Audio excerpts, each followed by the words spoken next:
Hi, everybody. Welcome to the Banana Republican podcast. I'm James Gorey.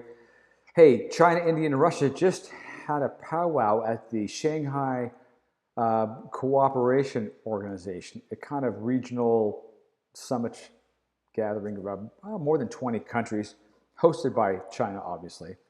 And surprise, surprise, targets the U.S. and its resurgence on the global stage.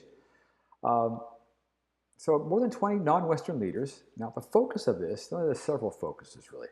One of the focuses was prioritizing the global South, quote unquote, which stands in contrast to the Eurocentric, US Eurocentric kind of Western Northern Hemispheric focus of the US-led international global system, which has been in place since the end of the Second World War.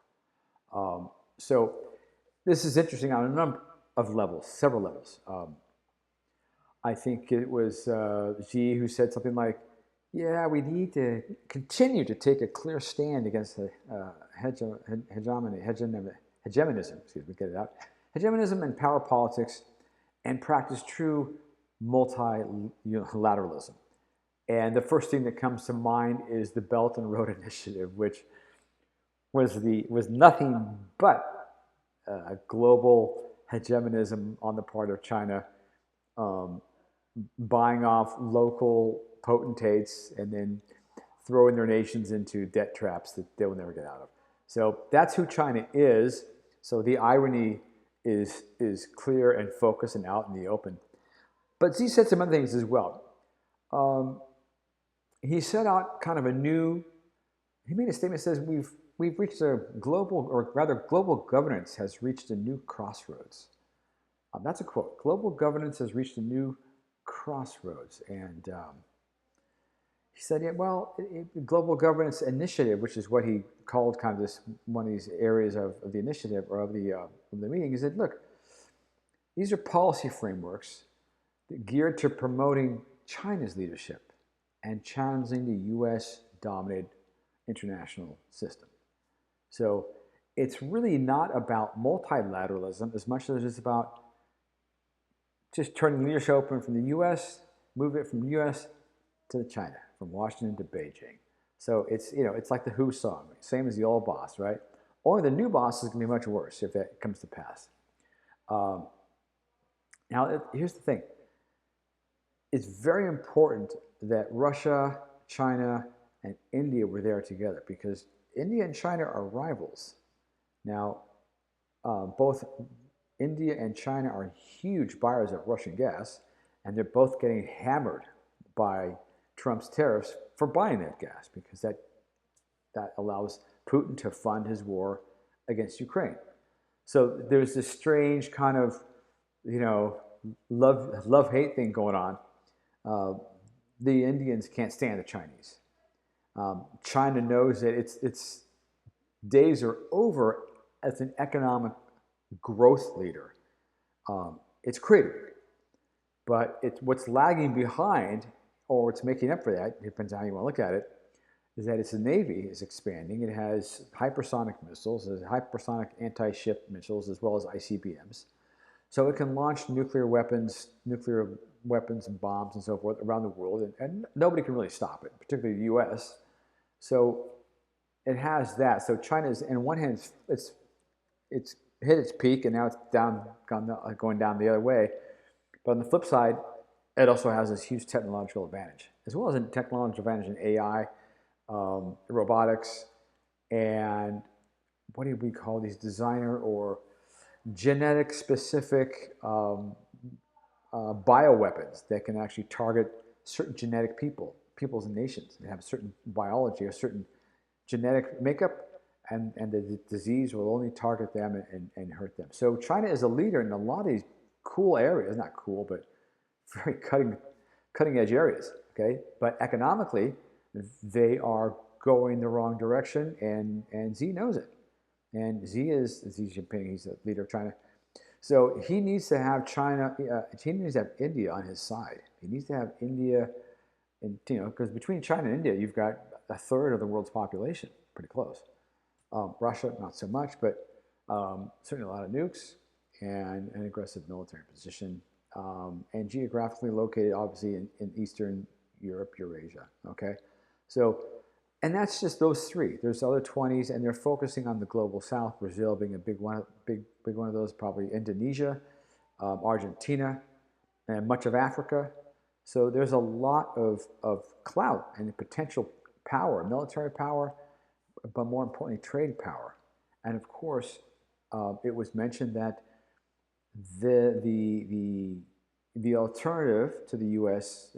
Dollar-denominated international system is BRICS: Brazil, Russia, India, China, right? South Africa, I think Indonesia is now part of that as well.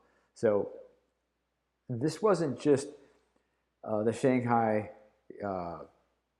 Commission for or Cooperation Organization. It was much more of a, let's make sure we don't let Trump split us up. Let's make sure we don't let the U.S.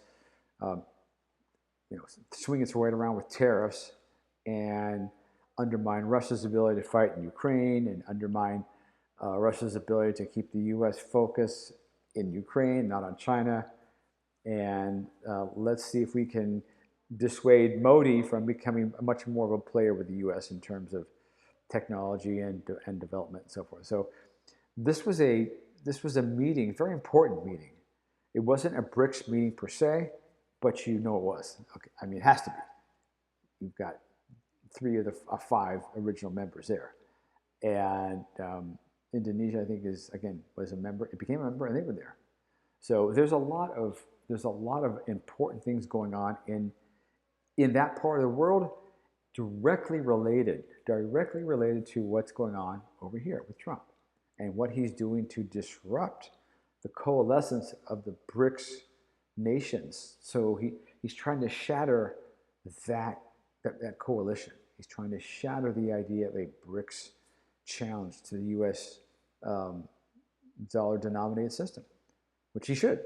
That's exactly what he should be doing. So the alternative system is certainly there. China wants to start another bank that will somehow enhance it. It may or it may not. It really depends on how the coalition hangs together and how much the U.S. is able to regroup, recapture global wealth, enhance imports to the U.S., enhance direct foreign investment into the U.S., and so far it's going pretty well. So we'll see what happens. But that's what's going on in Shanghai right now on this Monday. In fact, the global multilateralism, global South multilateralism lovey-dovey session will end on Wednesday with a love-in, with a demonstration of cultural singers and dancers from China, India, and Russia. No. There's going to be a massive military parade on Wednesday in Beijing, where Xi is expected to be joined by Putin, probably Modi, and North Korea's dictator. So at the end of the day, right, it's not about multilateralism or anti-hegemonism.